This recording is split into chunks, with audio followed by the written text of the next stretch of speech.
Alright, what's going on, everybody? How you all doing?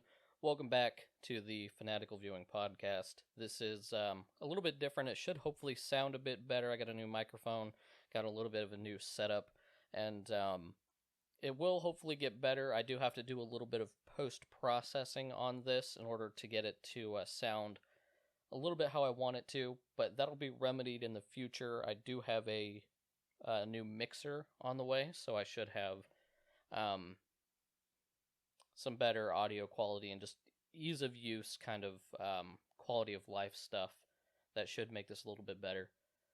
So that should be arriving, I think, in like May or something. I think it's like the first week of May. That should be arriving. So I'm pretty excited about that. That'll just kind of bring out the full potential of this microphone, other than the one that I have, which is a few years old and it's pretty basic.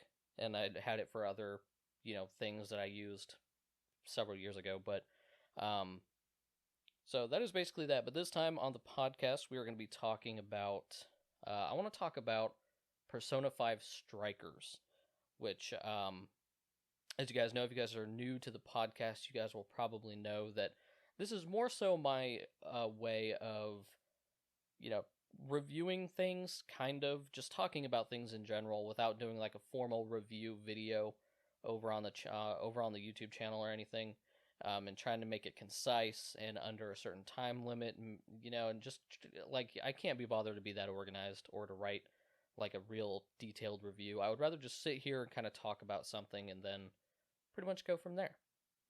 But so that's basically what this podcast is. There's no editing or anything in this podcast other than the post-processing that I have to do until the new mixer comes in.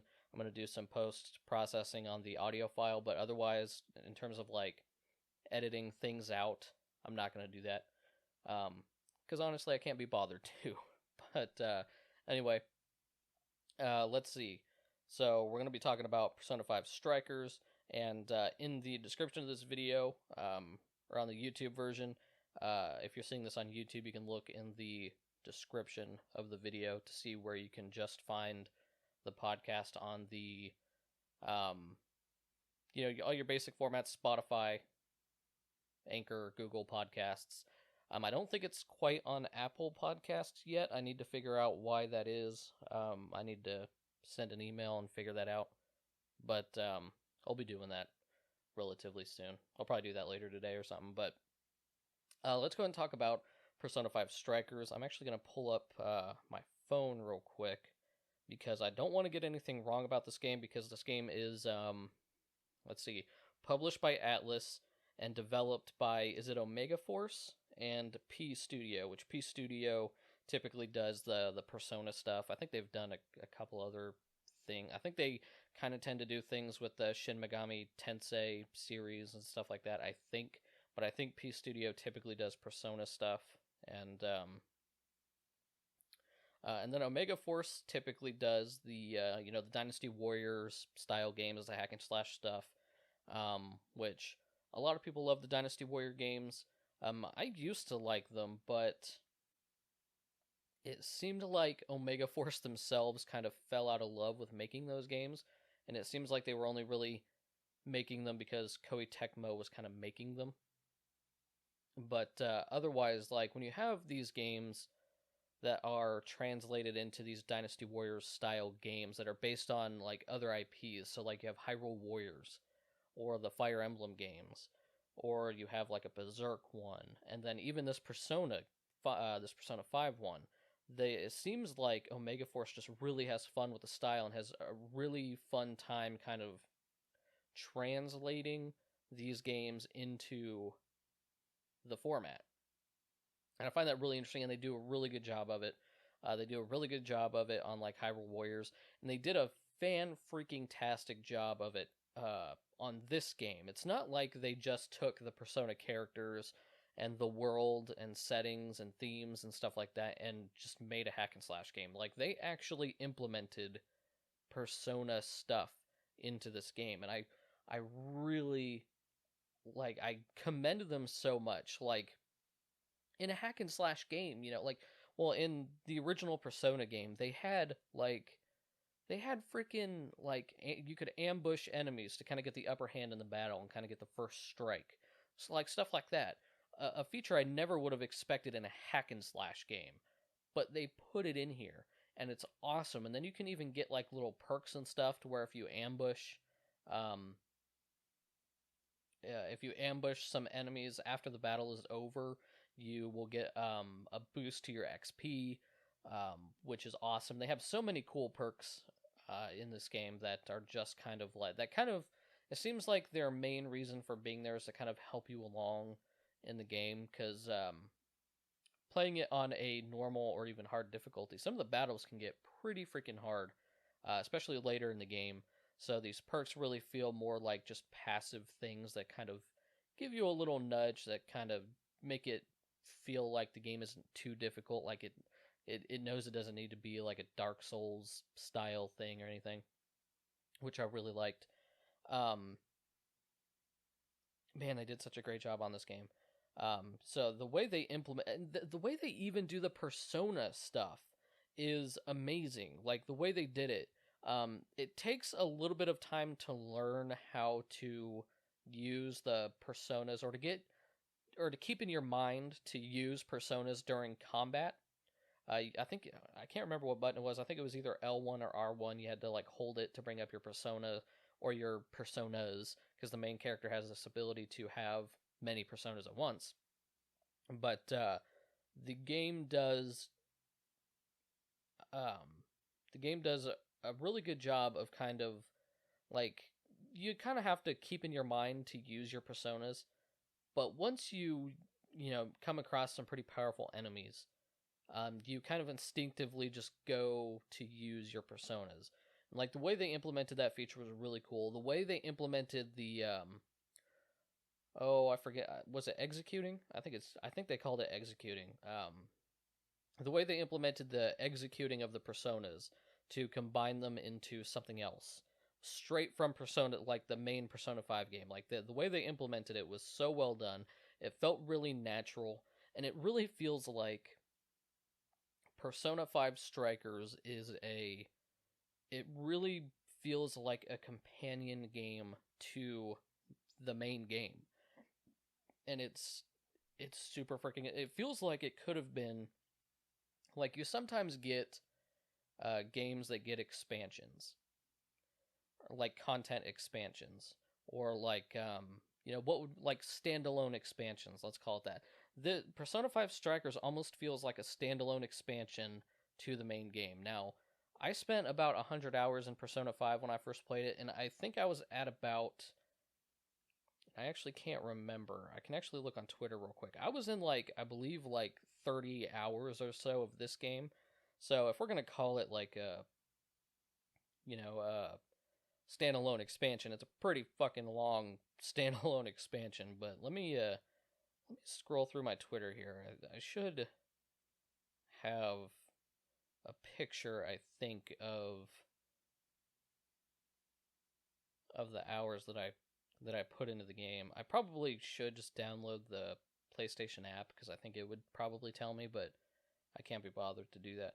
I played 35 hours, 33 minutes of Persona 5 Strikers. So I, for a standalone expansion, quote unquote, um, yeah, I spent quite a bit of time in this game, but it does kind of feel like, how you had Uncharted 4 and then Uncharted, was it Lost Legacy or whatever, where you played as Chloe. It kind of feels like that. It feels like a more, even though the Persona 5 Strikers took me 35 hours, it felt like a more condensed, streamlined companion game because you do spend a lot of time in Persona 5, building up relationships, doing daily stuff, studying, and, stuff like that, where a lot of, like, stuff like that is condensed in Persona 5 Strikers. You're not really building up relationships or anything like that, but you do walk around areas, you do talk to your companions,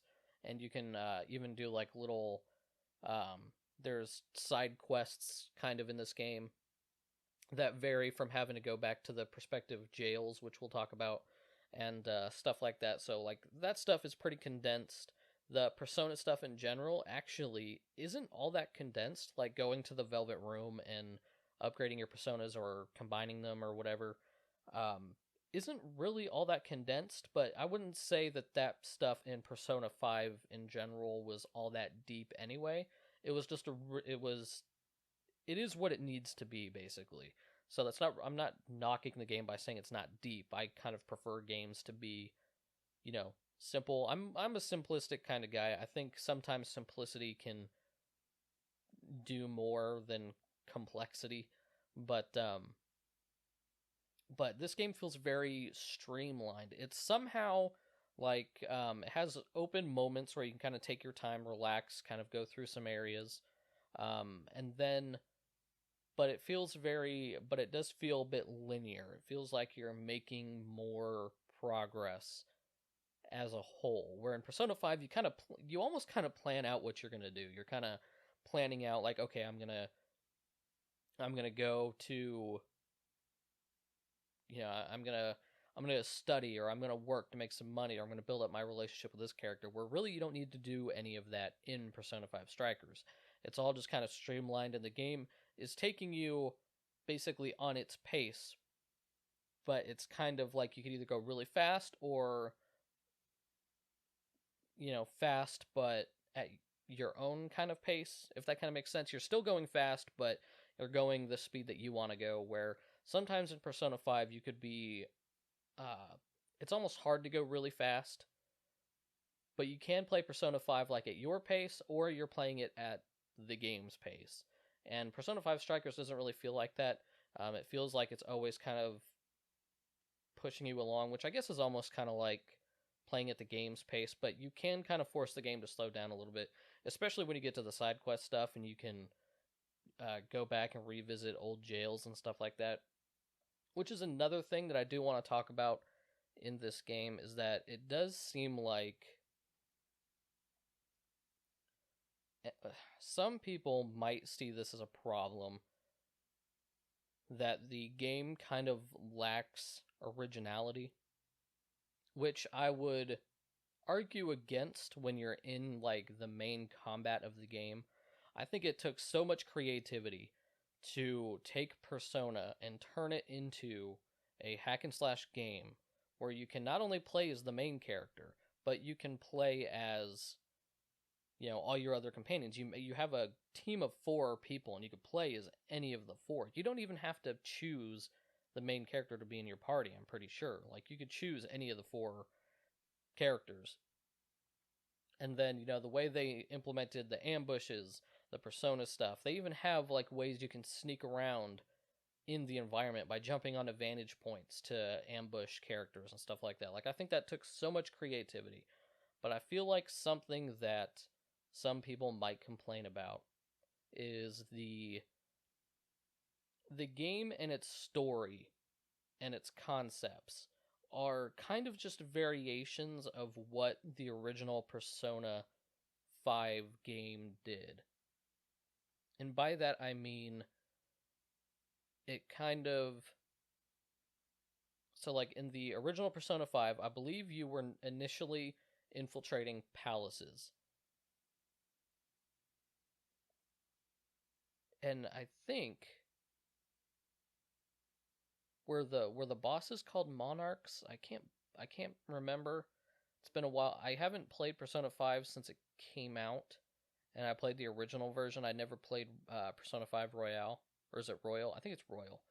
I keep thinking of Royale because fucking battle royale games have become, top shit. But I think they were palaces, and you fought monarchs. Where this time around, you're infiltrating jails, and basically they do this because Persona 5, for the most part, had a pretty definitive kind of ending. The palaces were pretty much done, stuff like that. But now there's like a new app that was made by a tech company that is creating all these problems. It wasn't really created by a tech company, but I don't want to go into spoilers too much into the story, but it is kind of like, the same story but different app, kind of, and different story behind the app. So and the places work similarly, like the palaces, and in this game they're called jails. They work similarly, but not similarly. I I don't know why I said simile, but similarly, and but not quite the same. So they feel like they need to call them something different, and in this case, they call them jails. And I believe the bosses are called. They might be called wardens. It's weird. I can't remember all the details exactly on that. It's been I beat the game like several weeks ago, maybe more than a month ago. But I'm just now kind of talking about it because I was, starting up the podcast, getting some equipment, stuff like that. But uh, I do believe they're called wardens, maybe or whatever. But you do have to infiltrate these the jails, and you have to collect these three items basically, and then you can get to the area where you can fight the warden. And a lot of people can complain about the creativity of that. It's not too creative, I guess. Kind of pop my neck. It is more of just kind of a spin on what happened of basically what happens in Persona 5, but I think it's nice. It feels similar, but I think that is nice because it feels similar. It feels like a companion game. The game doesn't feel completely different or completely dejected from the original game, which I think is very important. Um, and like they follow everything so well in this game. Like all the characters feel the same. Like Morgana, Ryuji, Makoto, all the characters on like they all feel the absolute same characters from Persona 5. And that's probably because, you had a mix of P Studio and Omega Force working on this game. So P Studio probably did, I'm assuming, a lot of the writing to keep the characters the same and stuff like that. And of course, like the game looks exactly the same, like all the character models, the graphical style, everything just looks the same. Um, like the game just like everything, it still feels very much like Persona 5. Even the new characters that they introduce in this game from um oh, I can't remember the police guy's name now. That you kind of grow, get a bond with throughout the game. Um, Let me look him up real quick. Zenkichi.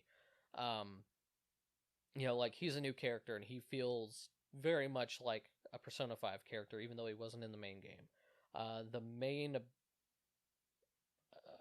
I get quote unquote, the main bad guy in the game,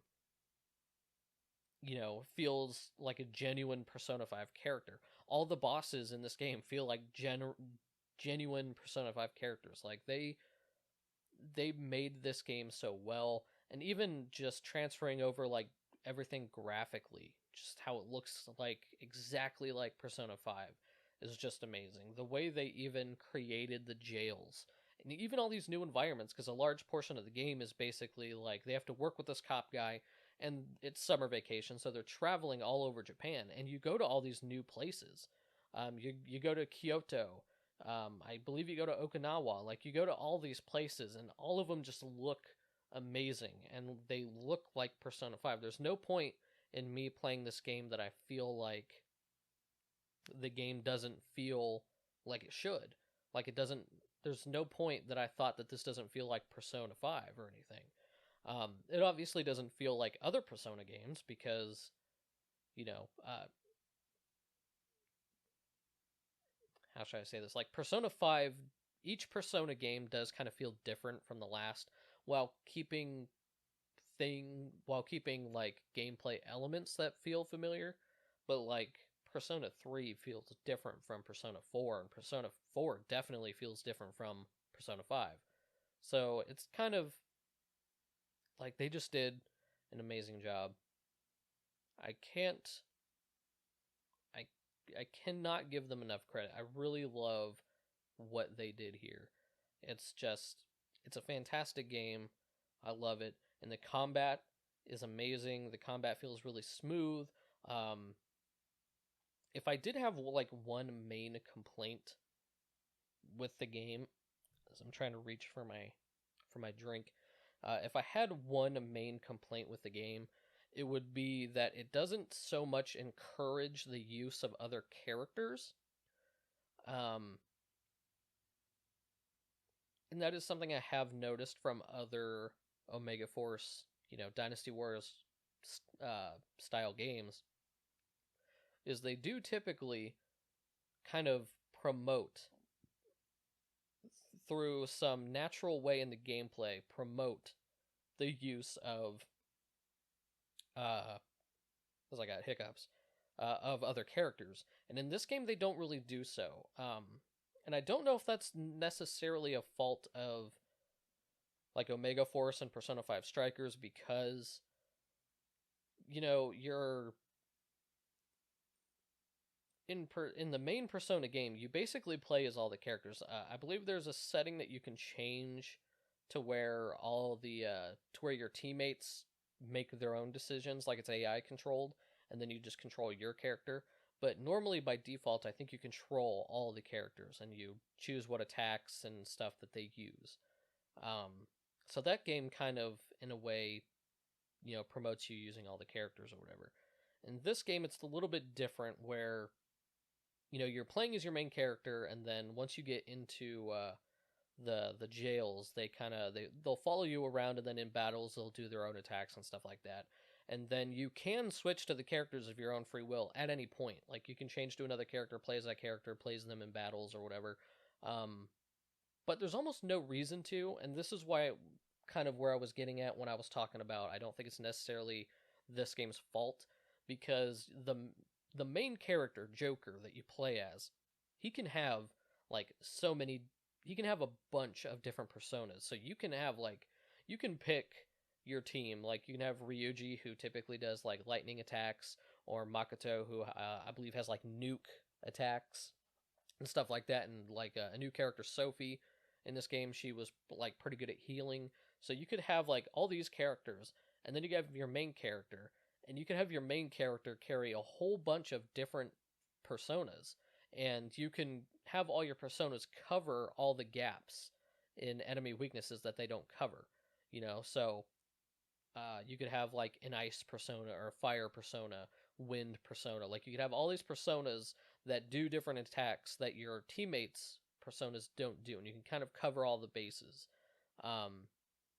So you already have a character that is, that you're already, mostly playing as already, who has a bunch of personas that can cover the gaps and weaknesses of your enemies. So why would you necessarily need to switch? So the game doesn't really like promote you using the other characters, and you don't really need to worry about your other characters. Like, if you don't have, since you have Ryuji in your party, you didn't really think to carry a persona that does lightning damage. So, because Ryuji does it, you don't really ever need to switch to Ryuji at any point and use a lightning attack. The AI is pretty good. The AI, for the most part, knows what it needs to do, what attacks it needs to do, and knows the AI is going to use your skills like quite frequently. At no point did I ever feel like the AI wasn't doing their job. So the only time you ever really use the other characters, and I would really recommend using the other characters, is during the combat. You will see a kind of a D-pad directional button prompt in one of the corners of the screen. I can't remember if it's the top right or top left, but it'll pop up, and it will kind of do, I believe they call it kind of like a baton pass sort of attack, where you will switch to the other character, and that character will do some sort of attack. And it's kind of like you're kind of combining attacks, doing some kind of combo and stuff like that. And I do recommend doing those. Those kind of will beat down the enemy a little bit quicker, so you can kind of stagger them and do kind of like a big team attack. I don't remember what the attack is called, but it is kind of like a special attack where all the characters attack at once, and there's this little cinematic that plays. So that's really the only time that the game kind of encourages you to use other characters. And even then, like, usually the baton pass attacks are pretty quick. Like, you press the button, it switches over, they do the attack, and then it's done. It's like it happens in a second.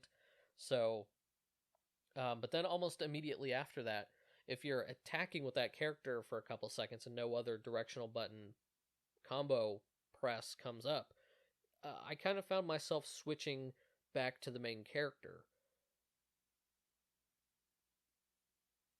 So that's, I mean, so that's a little bit disappointing, but especially since I love all the characters in Persona 5. I think they're all interesting.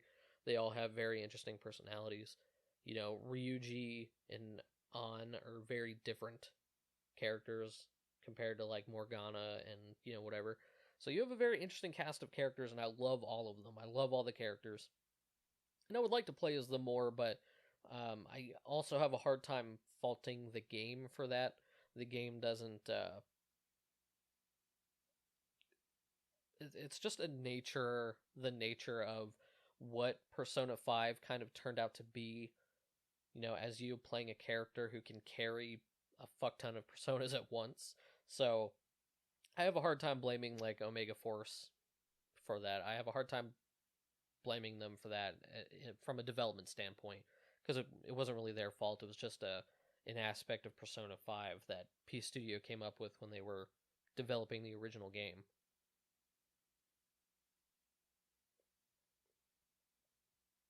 Had to get a drink there. Um, well, let's see. What else can I talk about? I do like, for the most part, as you're playing the jails, they kind of start out with a structure of like, okay, you go to the jail, you kind of explore the jail a little bit, and then you have to go to these kind of cages that carry items. And as you get all the items, it unlocks, you know, more of the jail or whatever. And then once you get all three of them, it unlocks kind of the it allows you access to where the boss fight's going to be. And then once you get to the boss fight, you have to basically go to a place that will unlock the boss fight. And I don't remember what those rooms are called. I really can't remember. Like it's on the tip of my tongue, but I can't remember it. But you go to these rooms to kind of unveil a deep memory in the person whose jail you're in. And then it unlocks the cage to the boss fight basically. And a lot of the early jails kind of start out following that formula, but the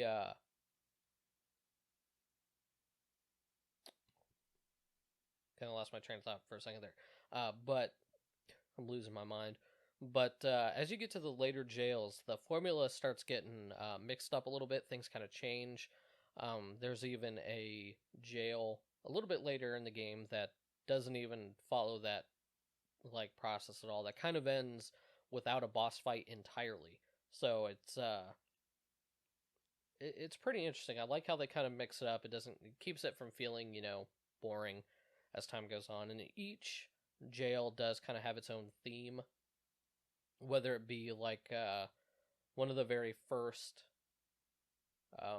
jails you go to actually feels like a jail. And then there's one you go to that's kind of like a snowy kingdom, stuff like that. So they all feel very different. They all kind of have. One actually feels like very Japanese. It kind of takes place in this Japanese sort of like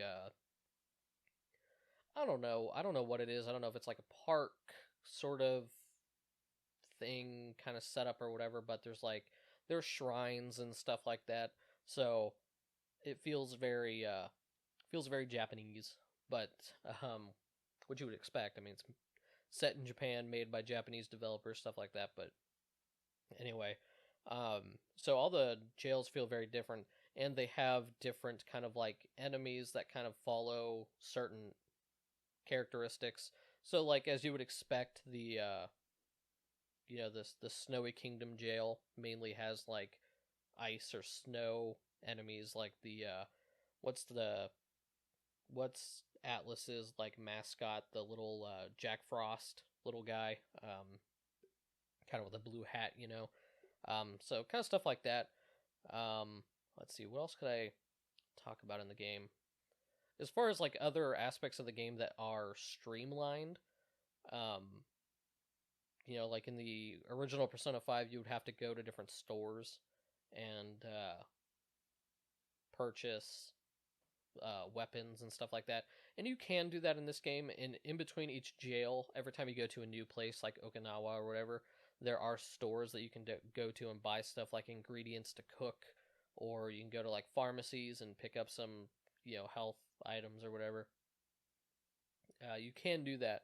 But in terms of like weapons and stuff like that, you actually go to like I said earlier in the game, or earlier in the podcast, the game kind of takes place around the concept of our group of characters kind of traveling Japan in an RV. And when you go into the RV, to give a little bit of context, there's this new character that's kind of traveling with the main characters from Persona 5 in this game called Sophie, and she's kind of this AI character in the real world. And then once you get into the what do they call it? I don't remember what they call the persona, like the world where the jails are. I don't remember what they call it, but man, that bothers me. That's on the tip of my tongue too. But she actually has a form there, and she fights with you. But in the real world, she's just an AI character in your character's phone, and you can access a shop through her if you go into the RV, and you could also through her. Well, it's not really through her. From the RV, you can do a lot of stuff. Like you can access the side quests. You can buy, you can go to Sophie's shop. You can buy items, weapons, armor, stuff like that. That's where everything is. The RV is kind of the hub of where you get your main stuff. And then once you get to certain areas, you can go to local shops and you can get items that are unique to that area. Because, like I said, you can cook, so you can buy recipes, and then you could buy ingredients for that recipe. And then when you cook, I believe it gives like your team a certain attribute bonuses of some kind when you're in the jail fighting and stuff like that. So a lot of that stuff is pretty streamlined as well.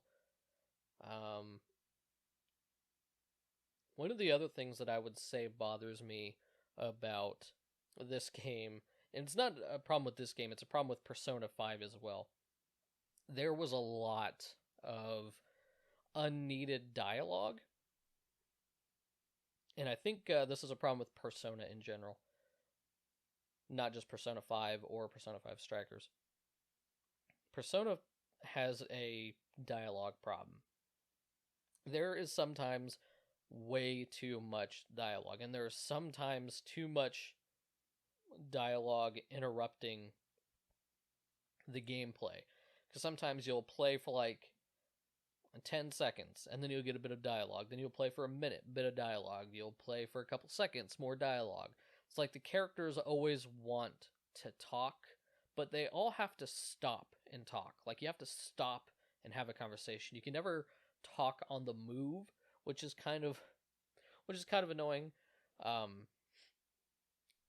And like it almost sometimes feels like the characters are fighting to get the last word in, like it'll seem like someone says something that ends the conversation, but then another character will just talk and kind of just say okay or yeah, let's do it, or some other shit like that, just to have the last word. And sometimes it feels like they're all competing to just have the last word, and it's a little annoying, but you can't hate it too much, just mainly because the characters are so.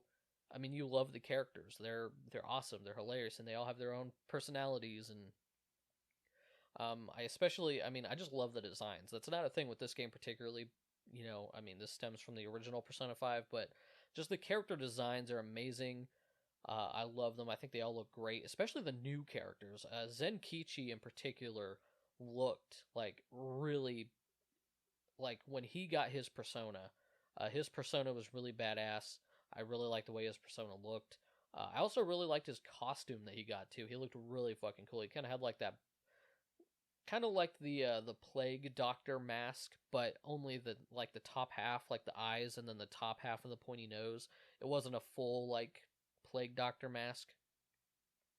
I don't know. I just thought it was The new designs are really cool as well. I think they're amazing, and even when you get to the bosses, they all have their own unique design in the jails and stuff like that. I really, man, they did such a great job. But the dialogue is a little bit of a is a little bit of a problem. Some of the characters just talk too much, and there's too much dialogue, like stopping and starting and stuff like that.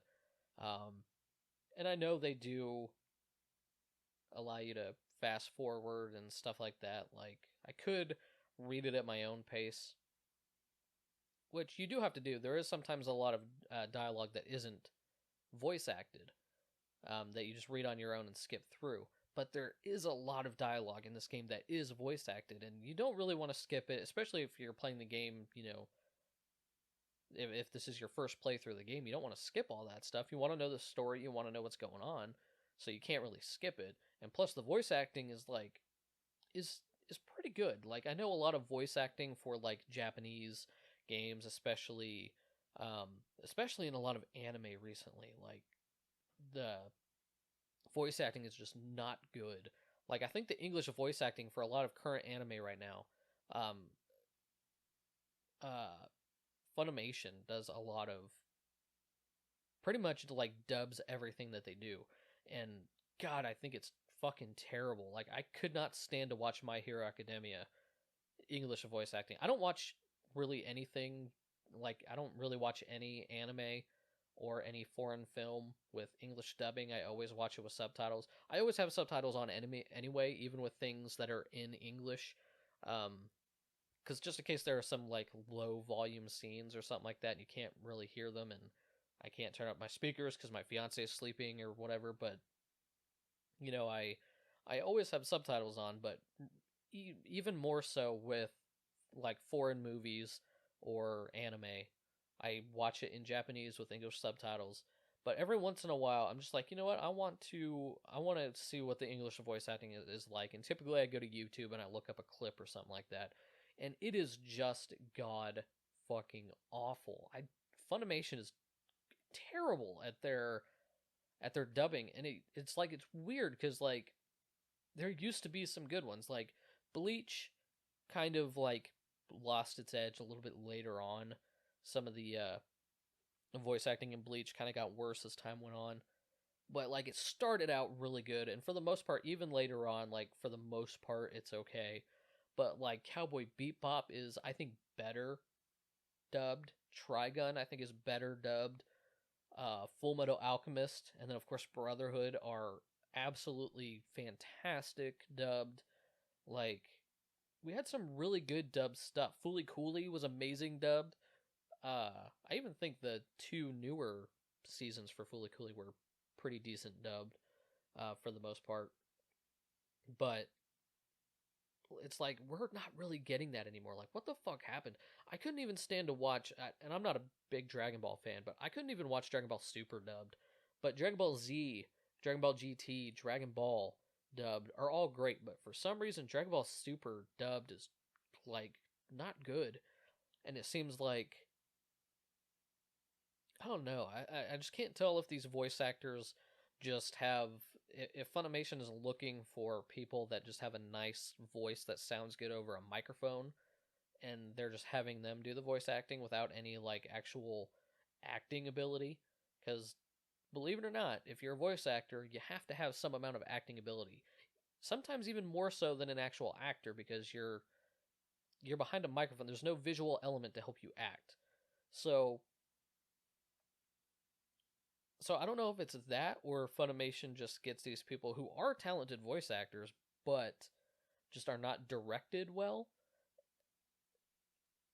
So I don't know. It's hard, but I don't know. But in Persona 5 Strikers, getting back on topic, the voice acting for the most part is like pretty fucking good. There's some weird awkward moments in there that feel a little off, but for the most part, like the voice acting is really good, and I really enjoy it. Just such great characters, and the gameplay is fantastic. And they even find ways to, in each jail, kind of mix up the gameplay. They'll have you do something different or something or other. And they throw little things in there like sometimes Futaba will need to hack a computer console to unlock a door or something like that, and you have to defend her until she's done. Little things like that. And they throw environmental stuff in there, like I said, not just for sneaking, but also things that will help you attack enemies as well. Like there's one where I think you get on a skateboard and like run into enemies. There's one where you could like toss swords around, like just really imaginative. They did a really good job on this game. I really commend them. And I don't know, man. I really freaking enjoy I really freaking enjoy this game. It was so good, so much fun. And I would even say that if you've always been kind of interested in Persona, but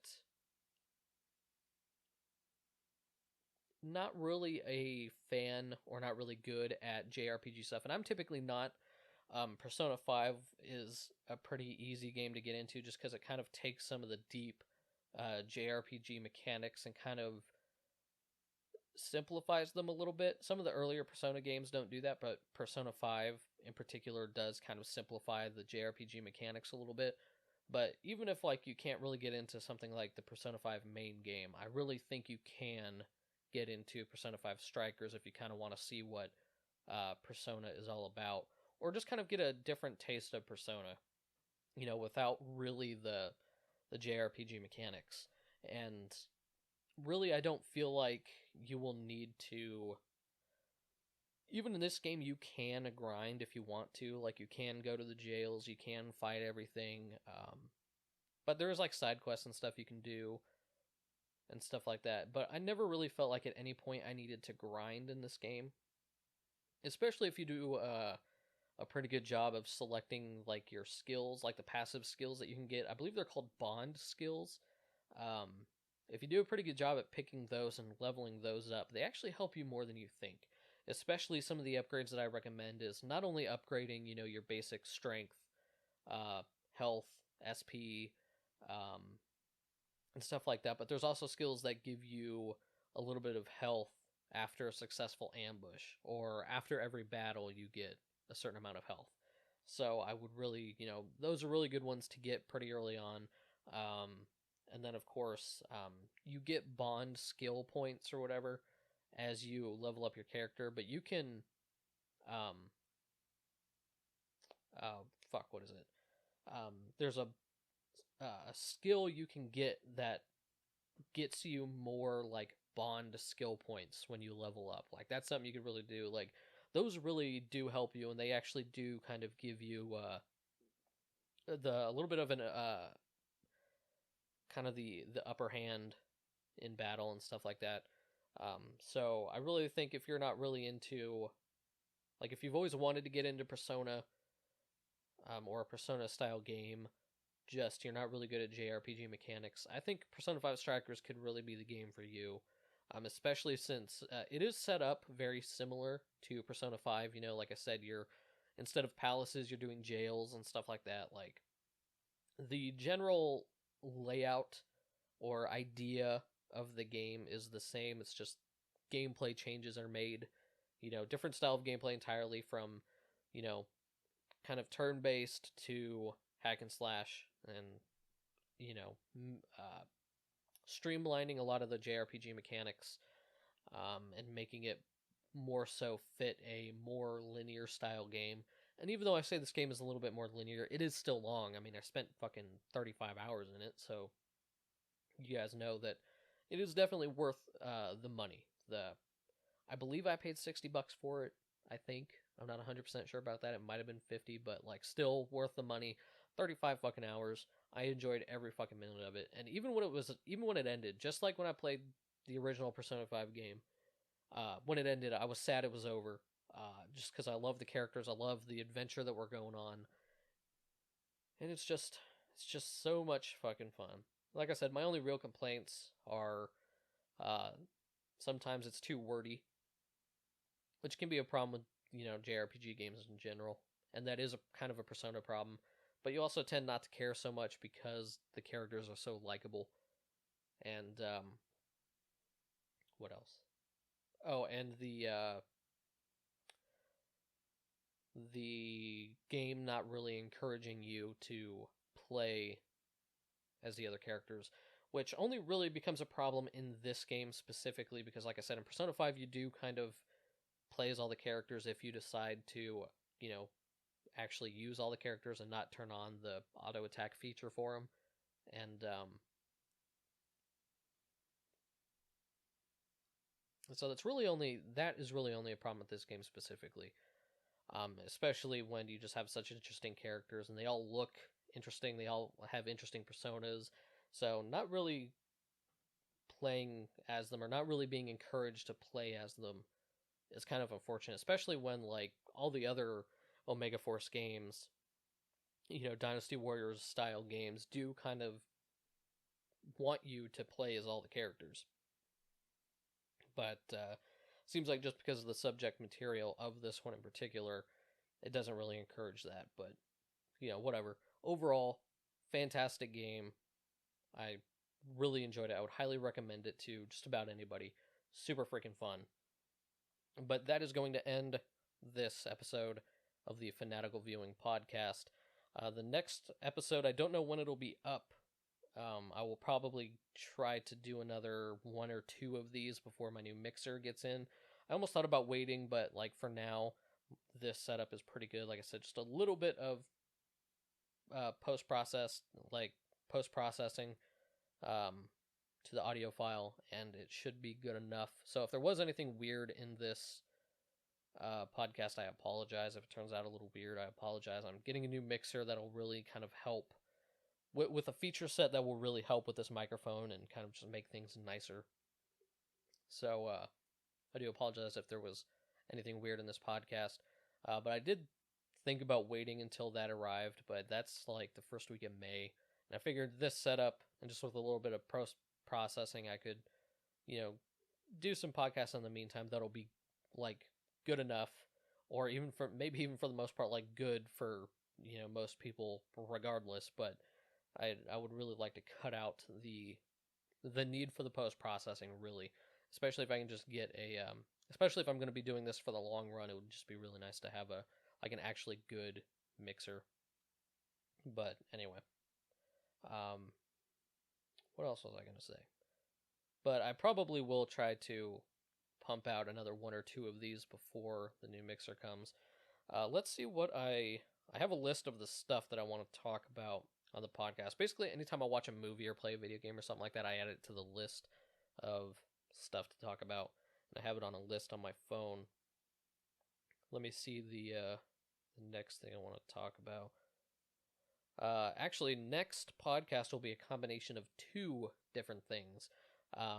If you guys have been on the YouTube channel for a while, you guys know I've been working up.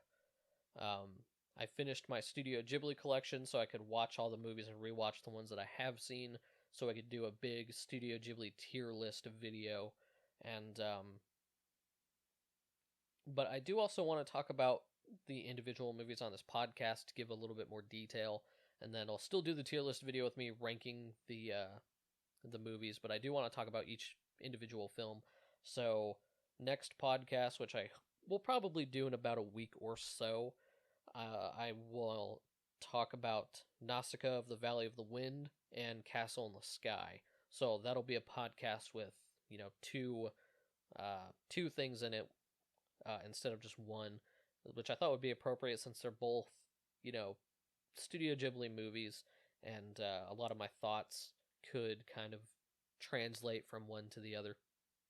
But that'll be on the next podcast, and thank you all so much for tuning in to this episode of the Fanatical Viewing podcast. Thank you all so much for listening, and I'll see you guys next time.